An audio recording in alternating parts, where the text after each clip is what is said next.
विष्णु तमगुण शिव जी के उपासक राक्षस स्वभाव के क्यों कहे? मनुष्य दुष्कर्म करने वाले, मनुष्यों में नीच, राक्षस और मूर्ख, चार उपमा कठिए दे रखी है।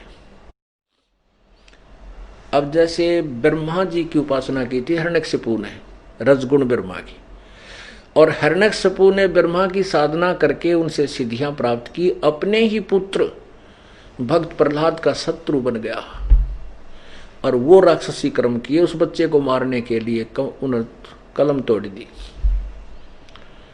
तो रजगुण उपासक ब्रह्मा जी का साधक हिरण्यकशिपु राक्षस कहलाया और कुत्ते वाली मौत मरा।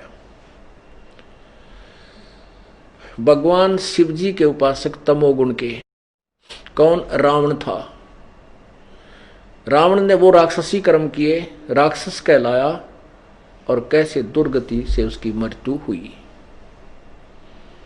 एक भस्मागिरी नाम का शिव उपासक था, तमोगुण का उपासक था। पहले हजारों वर्ष तो उसने की कैलाश पर्वत के कोने में जाकर के साधना।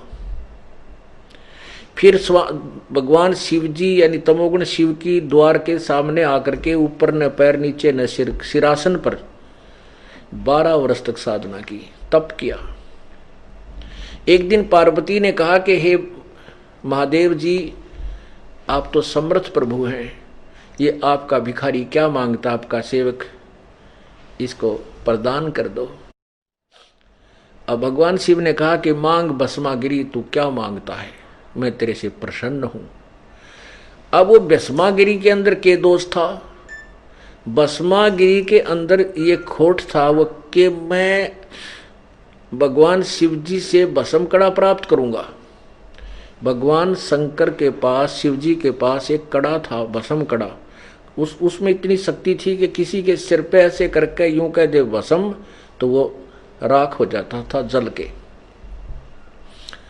भस्मागिरी को पता था, तो वो ये चाहता था कि भगवान शंकर से कड़ा लेकर दान में, और शंकर ने मारूंगा और पार्वती को पत्नी बनाऊंगा। इस उद्देश्य से वो भस्मागिरी उपासना कर रहा था और भगवान शंकर उसको समझ नहीं सका, ये दुष्ट के क्या उद्देश्य लिए खड़ा है। ऐसा ही हुआ। भस्मागिरी ने कहा कि भगवान ऐसे नहीं, आप वचनबद्ध हो तब मैं आपसे वर मांगू।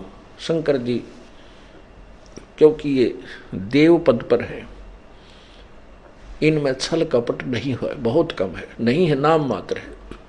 तो इन्होंने खुश होकर कह दिया कि मांग बेटा, क्या मांगता है, मैं वचनबद्ध हो गया।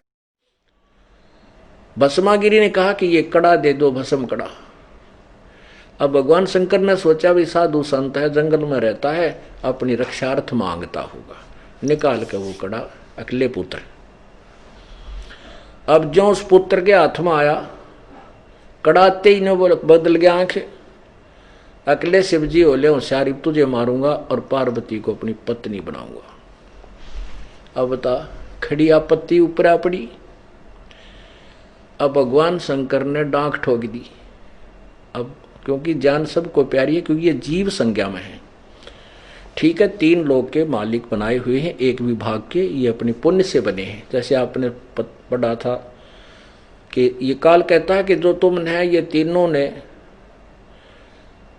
ब्रह्मा ने ये सृष्टि रचन की, विष्णु ने सतिथि की पालन की, और शंकर ने जो संहार की जो ये कार्य प्राप्त किया है, ये कर्म पोस्ट, ये तुमने अपने तप से प्राप्त किया और मैंने खुश होकर दे रखा है। तो ये जीव है, तो शिव जी भी भाग लिया, भाई मारेगा निकम्मा है, तो बड़ी बात बिगाड़ी इसने। तो पत्नी को भी छोड़कर भाग गया। अब पीछे पीछे भस्मागिरी और आगे आगे शंकर तमोगुण भगवान, पीछे पीछे पुजारी। अब आगे फिर आकर के भगवान ने पार्वती रूप बनाया, उस भस्मागिरी उस राक्षस को गंडहत नाथ नचाया, और जो ही नाचते नाचते जो उस राक्षस का वो हाथ में लिए हुआ वो कड़ा भस्मागिरी के सिर पे आ गया, क्योंकि पार्वती रूप धारण करके भगवान ने कहा कि भस्मागिरी तू डांस करके दिखा। भस्मागिरी बोला जी मैं न कदे डांस कराया नहीं, मैं तो तप करने वाला आदमी। पार्वती रूप में भगवान ने कहा कि मैं डांस करना सिखाती हूँ तुझे, इस हाथ को ऐसे कर, इसको ऐसे कर, इसको ऊपर ला। जब वो सिर पे लिया ना अपने भस्म कंडे वाले हाथ ने, तब कह दिया भस्म, और भस्म कह दो जल गया, नष्ट हो गया भस्मागिरी। तो भस्मासुर कहलाया वो। भस्म असुर, भस्मा असुर, असुर माने राक्षस। ये तो आपको 2 गुणों के पुजारियों की बता दी कि राक्षस क्यों कहलाते हैं। और ऐसा दुष्कर्म अपनी भगवान की पत्नी के ऊपर बदनीयत, इस तक गंदा कर्म और क्या करेगा वो प्राणी।